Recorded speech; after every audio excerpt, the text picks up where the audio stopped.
Good morning, everyone.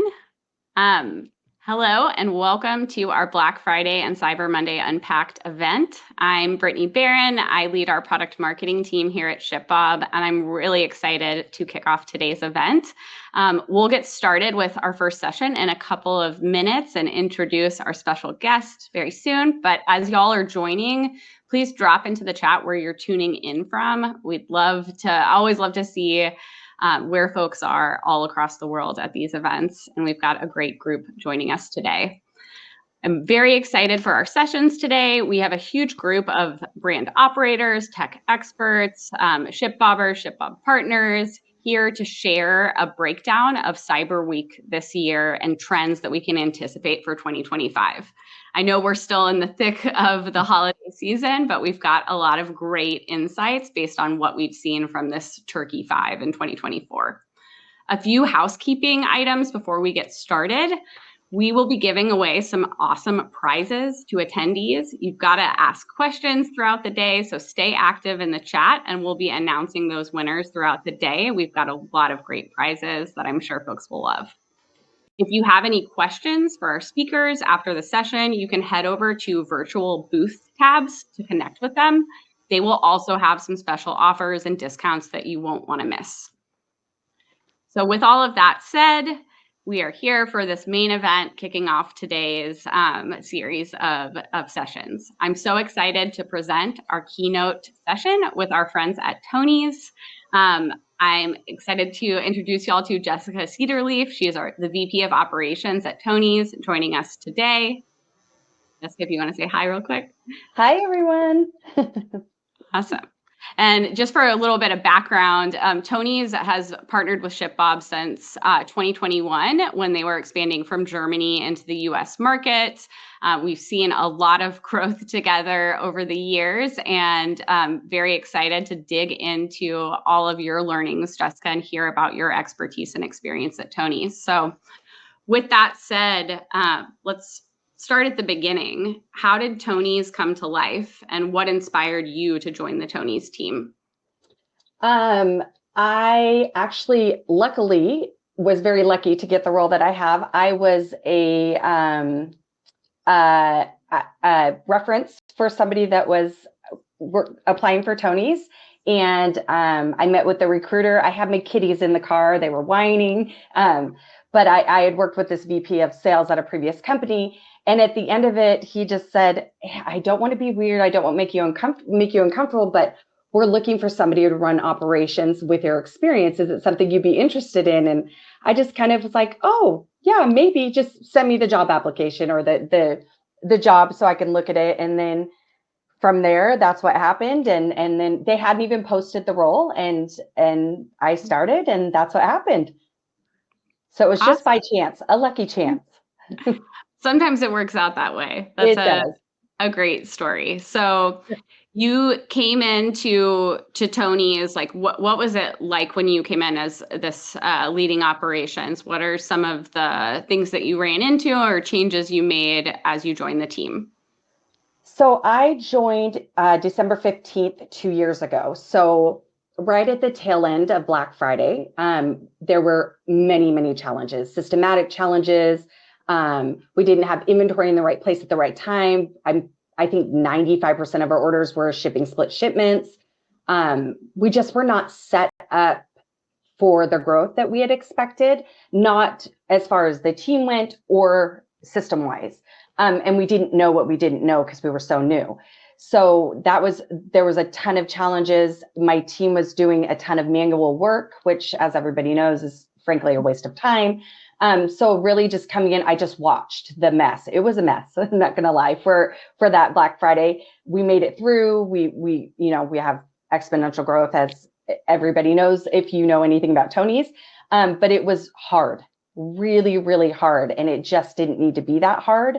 So I just kind of sat back, watched that first season, but knew we were not going to do that the following year. So we need to really dig in and figure out how to make things work and what we needed to change. So that was what I jumped in and did. What do we need for the systems? What do we need for partners? What do we need for an org chart and what, to support the growth?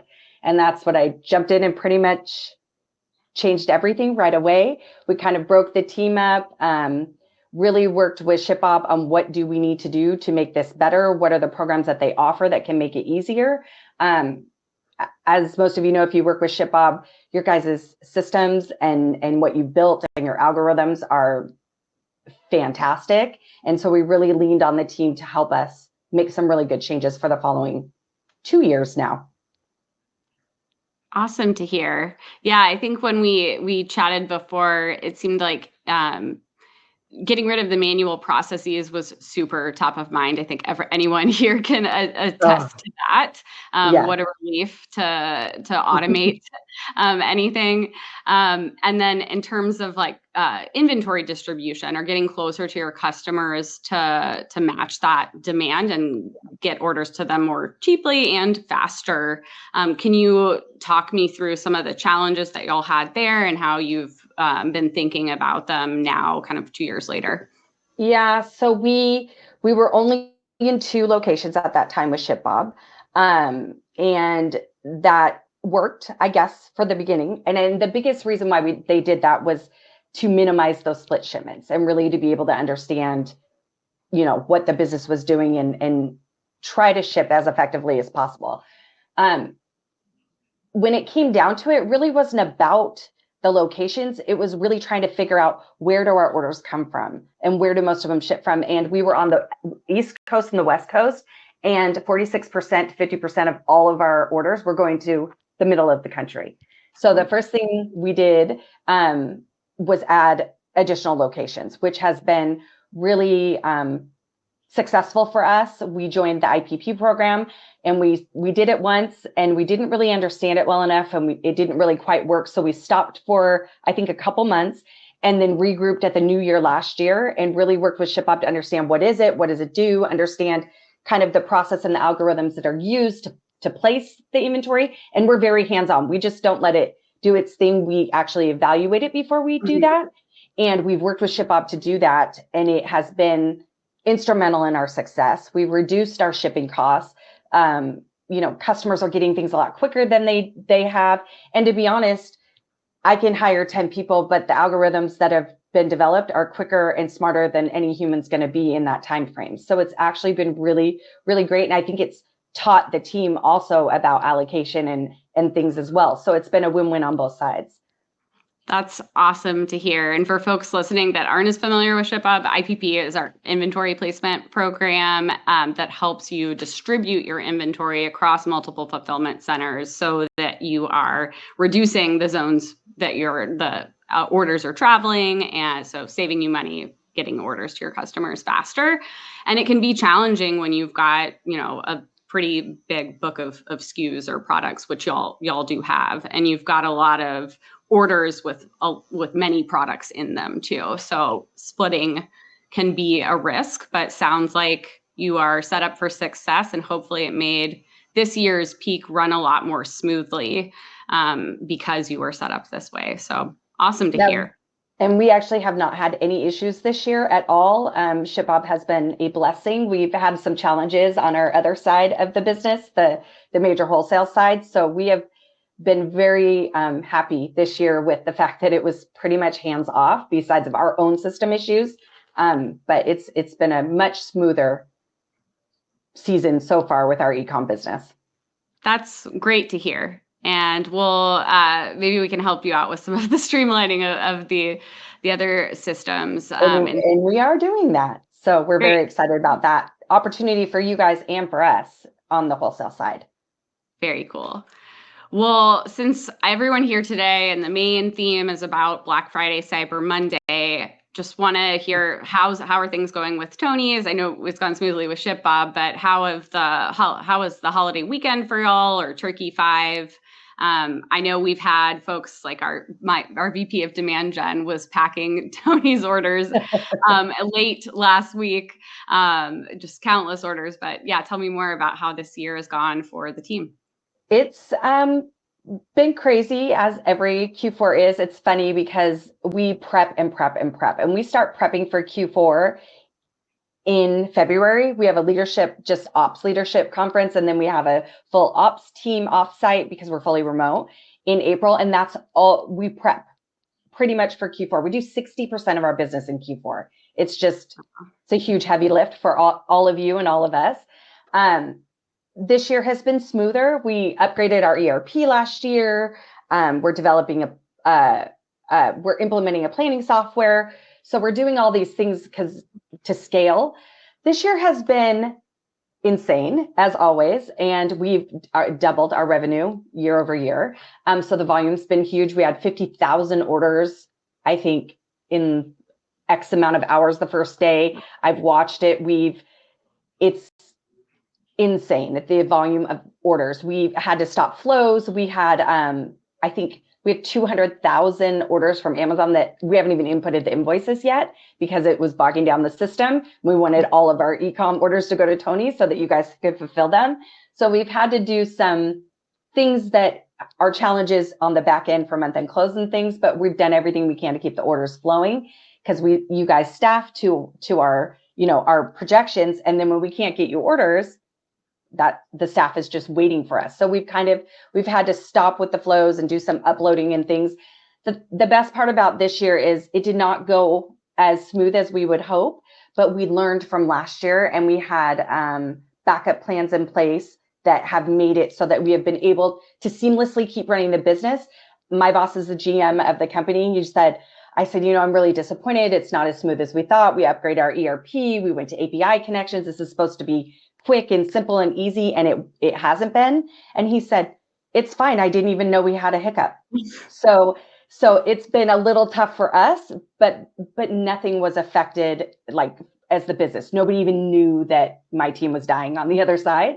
So to me, that is very successful. And that has been key to the partnership with you guys. Everybody jumps in when we have needs. So I would love to say that it's been fantastic and easy and the team's ready for Christmas. That would be a lie. It's always a little bit crazy, but we were very, very well prepared this year, which was good because last year and the year before, every year it gets a little bit better. Yeah. Good. I manage customer happiness too. And they're about to, their chaos hasn't started yet. So I'm hoping for you guys. It's very calm this year.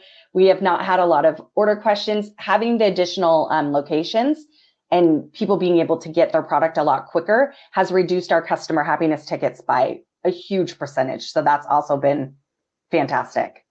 That's great to hear because those Wizmo or where's my order inquiries can really add up especially when folks are antsy to get their gifts in time for the holiday season. And like what you said around planning ahead, we, peak 2024 is almost over, but we'll be planning for 2025 very soon. So it's definitely a year-round thing for most of us that see that big, volume spike at this time of year. Yeah. So planning ahead is important. And it sounds like you learn year over year outside of it seems like this year, maybe the learning is around your ERP. Any other big lessons that you've learned this year or years past that have helped you or will help you navigate this time of year more successfully? Yeah, I think really, so right now we have one main warehouse that everything comes into, and then our goods don't come in kitted retail packouts. So anybody that works with Target, Walmart, Kohl's, Macy's, any of the major retailers, they have routing guides. They have specifics on how things have to be packed out. Walmart wants only a peg and a half, which, as you can imagine, is a small amount. And we have not been, our business has gone from 60% e-com, Amazon, 40% wholesale to 60% the other way. So we kind of flopped this year, which we did expect. What I didn't expect was how taxing it is to get all of that kitting done in the US. The team said it would be fine. They can keep up.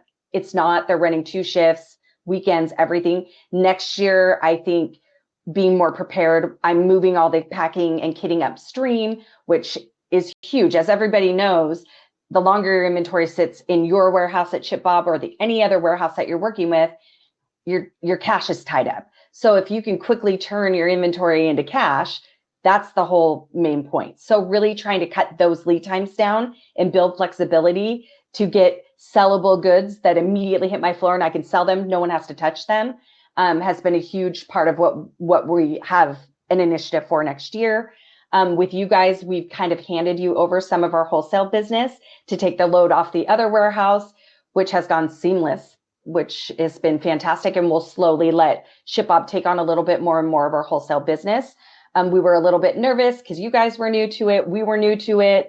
And so we kind of held off for a little while. But first thing I did at the beginning of Q4 when I saw the other partners struggling was move our specialty business over to ShipBob. ShipBob can kit things in bundles that you don't have to pre-kit. So if they're soft bundles, I don't have to have you build them. You pick them and go. And I didn't have that luxury with our other partner.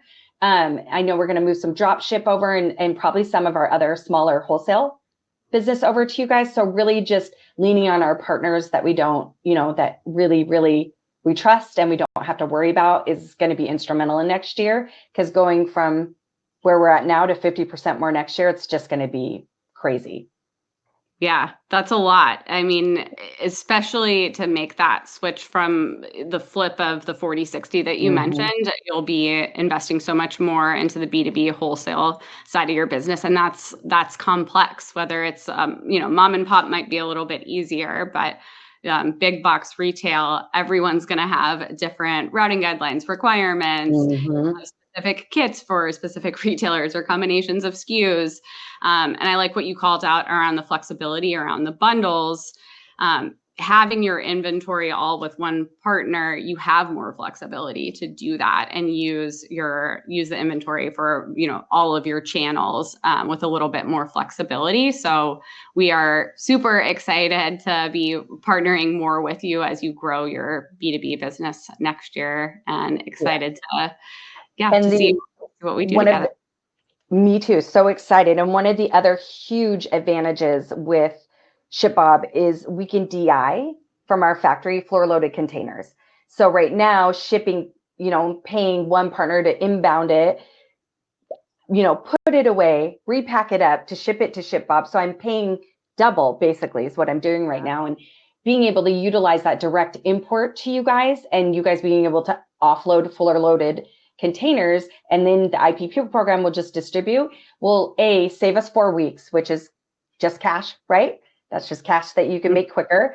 And also it's just easier and streamlines the process for everybody. And you guys get the product quicker, and then you can break it down the way that you want to. So we do have test shipments coming to ShipBob in the next month or so. And that's very, very exciting for you guys and us. And anybody that's going to DI, the labeling requirements are so simple with you guys that it's easy for the factories.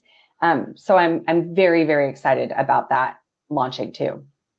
Awesome. We're excited to save you time and money. Yes. And it makes it really easy because your manufacturer can send it into one hub and we'll just take it from there. Obviously with y'all very much in the loop on where things are going based on your customer demand, where your B2B demand is, all of that. You've touched on this a little bit. I know you seem very techy, but just thinking through, like, a streamlined connected tech stack is a huge game changer for efficiency. Just as you scale, you need systems that can scale with you. What are some of the tools that have had the biggest impact on your success, and which ones would you recommend to others that are listening in today? So we use Shopify for our e-commerce business, and I can't say enough about Shopify. I've worked with other tools. Actually, our European partners don't use Shopify. They use e-commerce tools, I think, and they're looking at using Shopify. The reason why I love Shopify is there's so many native connections for everything. So it makes it a lot easier. You don't have to, anytime you customize any kind of connection, yes, it might seem great. You can do these things that just didn't come out of the box, but you add complexity that needs attention and ownership and management. I'm not a huge fan of custom anything when it comes to the ERP connections or systems, unless 100% has to happen to run your business.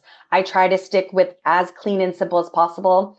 we had a lot of, you have to use SPS. It's a necessary evil to working with every retail partner. But we had like a few in the middle. We had a company called Aptian that did some custom conversions for us before it went to SPS.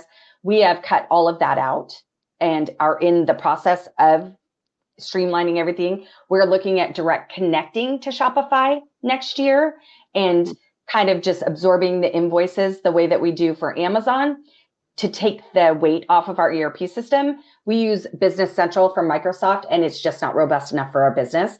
So we're looking at new ERP partners and what we're going to use, but that's 2 or 3 years off. So I'm having to look at how do I make this ERP work for us in our growth and not bog it down to where it can't function. And so really working with ShipBob with what do other people do? What have you seen in, what have you experienced? What do we lose? What do we gain from doing these direct connects? Because you do lose some controllability in it. And that's what makes me nervous. But with ShipBob, you guys are such a good partner. We trust that you will manage what you're managing on your end the way that needs to be done, flag us if anything's wrong. So it is something that we're looking at to have implemented over the next 8 months so that we are ready for Q4.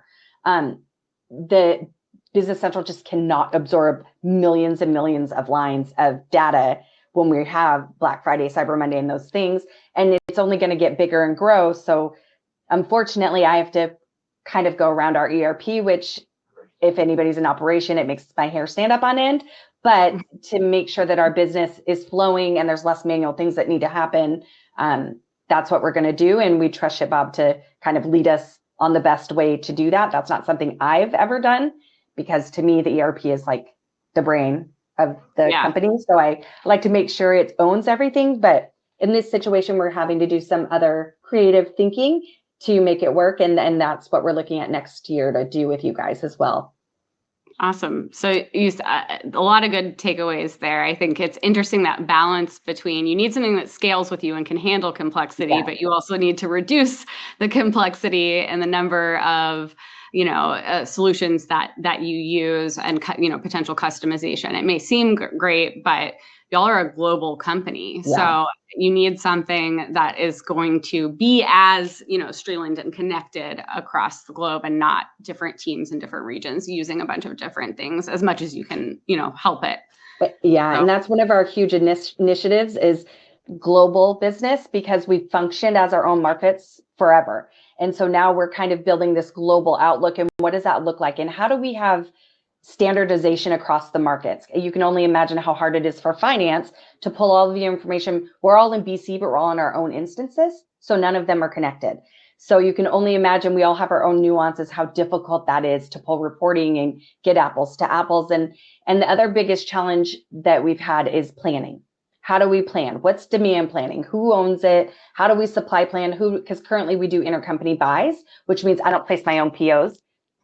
Germany does for us, and then we buy from them. But how do they know what we need? They're not living in the US, and the US business is very specific. So I have been challenged the last 2 years to kind of dig into our planning processes across the whole globe, tear them apart, rebuild how in my experience, I think it needs to be. And a lot of manual processes, everything's in Excel right now. We upload it to a tool. We're about to go live with Anaplan in the US, and then we're rolling out every other market. And that is going to be so important to our success moving forward. We're developing an executive S&OP process. And for those of you that are kind of in a startup and new, these are not things that you need right away, but these are things that you probably should be thinking about long-term because eventually they will absolutely be needed. And my biggest thing was how do we find tools that will work for this company now at the revenue that we're at, planning to be $1 billion company in a few years. I don't want systems I have to replace in 2 years. It's a ton of work. So that's my biggest advice is when you're looking for tools. I know it's hard, they're expensive, but really trying to weigh out what the positive and negatives are. Do you want to redo this in 2 years? Is this scalable? Can it keep up with your business? And really just looking at your tech stack and kind of building out a 5-year plan and figuring out what's going to work, what's going to support your business and then doing that. But I that's a big part, because nobody has time or money to keep implementing new systems, even though it seems like, well, this is a little cheaper, but if it's not scalable, probably not worth the savings if you can Yep. make it work. And that next one might take, 6 months to implement or Right. longer. So Right. you gotta plan for that. That's great Yeah. advice. So looking into this next year, what are you most excited about for Tonies? Are there any, new releases or updates that you can share with us? What's on the horizon? I cannot tell you what's coming, but I can tell you that this will be a huge year for Tonies. 2025 is probably going to be our biggest year yet. Tons of exciting things coming. We're so excited. But stay tuned. There is a lot. One of the biggest requested IPs that I get from friends that have small children might be something that we're getting next year. And I'm very, very excited. I've grown kids, so I only know certain IPs, and friends with small children, I hear, some things, but there's a couple that are huge that everybody wants, and we're doing our best to make that happen. And I would watch us next year, because there is very exciting things to come. I'm very excited. I tried to get this out of Jessica, y'all. I have two small nieces that are obsessed with Tonies. They have all the things. I can't even get them new stuff. So I'm like, what can I get that's new? So we'll have to look out for what's coming. And I promised I would share with you as soon as I can, and I will send you some so you have them. Thank you, Jessica. Well, just wrapping things up, I always love to ask, just any additional, we've talked through so much that it's valuable for any e-commerce operators that are joining us today, but any other, advice that you would give to aspiring e-commerce operators, or maybe folks that are a little bit earlier in their journey? I think, it's crazy. You get by, you plan for the worst, hope for the best, backup plan after backup plan, really trying to foresee what could go wrong. But in the moment, just go with it, make it work, get through it, and then regroup in Q1. Don't expect it to go smooth ever. Just know it's craziness, but it's a great ride. I think for me and my team, I used to tell them all the time, it gets easier in Q1. Everything will calm down. And as you know, in a growing business, nothing ever calms down. It's always something new, something else that's wrong, something that looks better that you want to do. I think just enjoy the moment, enjoy the ride, and do the best you can, and learn from your mistakes. And I think the biggest thing for me, I love nothing more than managing my team. I've had a team of 4. Now I have 5 different departments that I have in operations with. I think there's about 30 of us now. Really plan out your org chart, plan for what you need, find the right people, find the right team that meshes. Nothing's more important in operations and what you're doing than having a team that works seamlessly together and supports each other, and enjoy the ride. And when things go wrong, it's not a failure. You don't learn if you don't make mistakes. And I think that's the biggest thing I've learned in my career. I make wrong decisions all the time. I'm a bias for action. I make decisions. Sometimes I make them too quickly. I know that about myself. But if I didn't do that, and we didn't jump, and we sat there all day talking about whether or not we should jump, you never have action, you never learn, and nothing happens. So don't be afraid to take the leap and jump. Do it. If you have to dial it back and backstroke a little, you can do that, but at least you did it. And I think don't be scared to do that. Trust your gut, make the decisions, and go with them, and be okay when things don't work out. Yeah, you can learn from your mistakes, but Yes. You'll never learn if you don't do it in the first place. I think having a bias for action is great advice for anyone out there. Last quick thing, any advice are there about like how you get counsel or advice from clubs, Slack channels, anything like that? So yes, I have had a diverse career. Most of my career has been in cosmetics, and then I went into electronics. I did a full-on startup before that. I had like a $10,000 one of those kickstart things, and then turned it into a multi-million-dollar business in a year. So I keep in touch with a lot of leaders that I've worked with. I have some women groups on LinkedIn that I will chat with people, but I really stay in touch with people I've worked with that have gone to other organizations and just kind of talk with them about where they are, what they've learned. I have a phenomenal COO in Tonies that I lean on a lot. He speaks my language and I love to bounce things off of him. My boss is phenomenal and supports and helps with anything I need. But I really just lean in on the teams that I work with a lot. But I stay in touch with a lot of people who have also worked with me. I tend to keep people with me for quite some time. And I just really collaborate with them on what they've learned. I learn more speaking to other people about what they've learned in their journey than any other book or anything I can read. And I really kind of feed off of that and just take advice, especially if I ran into something where I kind of made the wrong decision, like talking to them about like, well, what have you done? And how would you handle this? And I'm always open for advice.